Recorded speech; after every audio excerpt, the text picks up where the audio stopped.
Did you ever have the opportunity where you got invited and you said no to it? Hell yeah.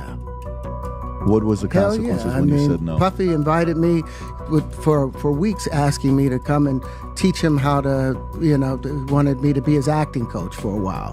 Go there and he's sitting around just looking. I'm like, okay, what's the material you want to work on? He's just looking at me. Then next thing you know, okay, hey, will you help me?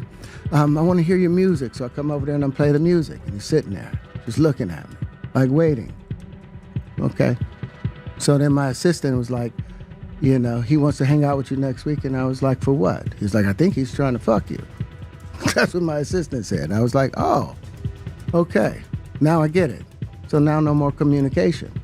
Now you know to be hands off with somebody. A number of producers come in to make the approach, and you threaten to punch them in the mouth, or threaten to knock their head off for talking to you or looking at you like you're a woman.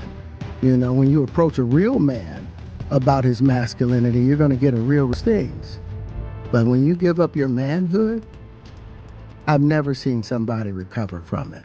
That was all the people that went to the Puffy parties. That was all the people that did all those things thinking that there was never gonna be a consequence for what they were doing. Got punked out and pimped out by some greater desire. You should have a greater desire than be. It took for me to say those truths. Man to man, eye to eye, integrity and in truth. I've spent a lifetime earning the right to speak with the conviction about these truths that I speak. So if you want to tear that down, have the decency to come and say it directly to my face. And say it like a man. The conclusions. But we're going to do this respectfully, otherwise we'll end in a duel. And I mean a duel, real life duel, where only one person moves away. Y'all, things just took a wild turn in the Diddy saga, because now Terrence Howard might be the one holding the key to everything. New word on the street says Terrence just lost some serious evidence about Diddy allegedly tracking his adopted daughter Ava, and the situation is spiraling fast. We all thought Terrence's podcast tea was as messy as it was gonna get. Remember when he claimed Diddy tried to make a move on him? But now it turns out that might have just been the tip of the iceberg. Sources are saying the feds just hit Diddy with 2 more charges and added new names to the indictment. And Ava might be one of the victims. That's right. Rumors are flying that Ava Baroni, Diddy's adopted daughter, is allegedly stepping up to testify. And now people are saying Terrence might be the one who ends up taking Diddy down. Let's back up. On that now viral podcast, Terrence Howard didn't just talk about Diddy hitting on him. He said this wasn't an isolated thing. According to him, there's a pattern. Diddy allegedly targets young black men at his infamous freak-off parties. Terrence painted a picture of parties designed to break men down mentally and emotionally. He claimed Diddy didn't just throw wild events, he used them to strip men of their dignity and manhood.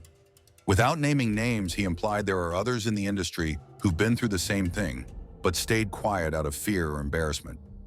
It shook the internet when Terrence said all this.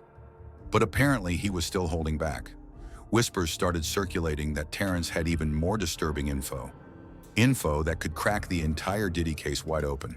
And then Terrence posted a cryptic video on Twitter, hinting he was being threatened by powerful people and might need to reveal everything. He even used the hashtag #ManCard, connecting it back to what he said in the podcast. Now things are heating up because Terrence is allegedly starting to talk. And this time, it's about Ava Baroni, the same girl Diddy suddenly introduced to the world during the pandemic back in 2020. At the time, Diddy went live on Instagram and proudly showed her off, calling her part of the Combs family. It seemed like a sweet surprise adoption story in the middle of global chaos. But now, that video is being viewed in a whole new light, and it's making people uncomfortable. Let's be real, Ava basically vanished after that one introduction. A few quick appearances with Diddy's twin daughters, and then nothing. No more photos, no updates, complete silence. And considering Diddy had her calling him Papa Combs, her sudden disappearance didn't sit right with fans. Things only got weirder when people noticed that in that same video, Diddy's sons were front and center, while his daughters were nowhere to be seen. Ava looked visibly uncomfortable, and her body language had viewers asking if something darker was going on. And when you factor in Diddy's sons, who have their own messy legal situations. It makes the whole thing even creepier. But what really raised eyebrows? Diddy publicly compared his adoption of Ava to Madonna's. And if you know anything about Madonna's controversial adoption history, including accusations from the Ethiopian World Federation, it makes Diddy's comparison even more questionable. Why use that as a reference point? So what really happened to Ava? That's the million-dollar question. And now, with all these trafficking and abuse allegations swirling around Diddy, people are starting to connect the dots. What once looked like a generous act now feels like a cover-up, or worse. Enter Diddy's ex-bodyguard Gene Deal, who recently came forward with even more disturbing claims. According to Gene, Ava's adoption was never about giving her a better life. He says Diddy only adopted Ava for clout during the pandemic, to make himself look good. And once he got the media praise he wanted, he tossed her aside like she never mattered. Gene described it as a calculated PR move. Diddy allegedly found a vulnerable young girl, gave her a temporary spotlight, then quietly erased her from his life. So now the question is, was Ava truly adopted out of love, or was she used as a pawn in Diddy's ongoing game of smoke and mirrors? With the feds updating their charges, Terrence dropping hints, and insiders like Gene speaking up, it's clear we're only scratching the surface. And the deeper this goes, the uglier it gets. All for show, behind the scenes it was all smoke and mirrors. While Gene didn't directly accuse Diddy of harming Ava, he definitely stirred the pot, hinting that something much darker went down. He claimed that people in the industry already know who Diddy really is, and he didn't hold back with what he said. And sadly, Gene might be right. This industry has a long history of turning a blind eye. Just look at R. Kelly, Harvey Weinstein, Bill Cosby. Powerful men were protected for years while their victims suffered in silence. Even in Cassie's lawsuit, she made it clear that Diddy was surrounded by enablers, people who looked the other way or actively helped him cover things up. So when Gene started dropping bombshells, it wasn't hard to believe there was more going on behind closed doors. What really turned heads? Gene claimed that Diddy may have had some highly questionable videos involving Ava, footage that wasn't just inappropriate, but possibly criminal. He even said federal investigators were actively trying to locate those tapes, believing they exist. And then there's 50 Cent. Turns out he might have known about all of this long before the receipts started surfacing. He's been hinting at Diddy's mess for years, but people brushed it off as beef or jealousy, especially since Diddy didn't sign him back in the day. And yeah, we all know 50 holds grudges like trophies, so that angle wasn't hard to believe either. Still, 50's been dropping cryptic messages suggesting he's sitting on real evidence, especially after he said, "This is why they put that tape out. They can't charge him for it, but we all saw it. You can't unsee it."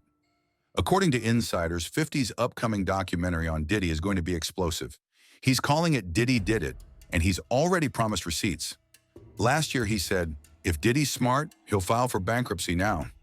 It all circled back when Terrence Howard hinted he knew something about Ava. Not long after, the feds updated their indictment, adding 2 new unnamed victims. The revised document now paints a picture of an ongoing, deeply disturbing pattern of abuse.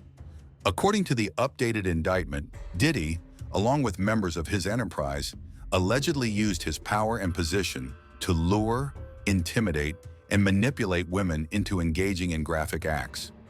Some were even recorded. The language is clear. This wasn't just verbal abuse.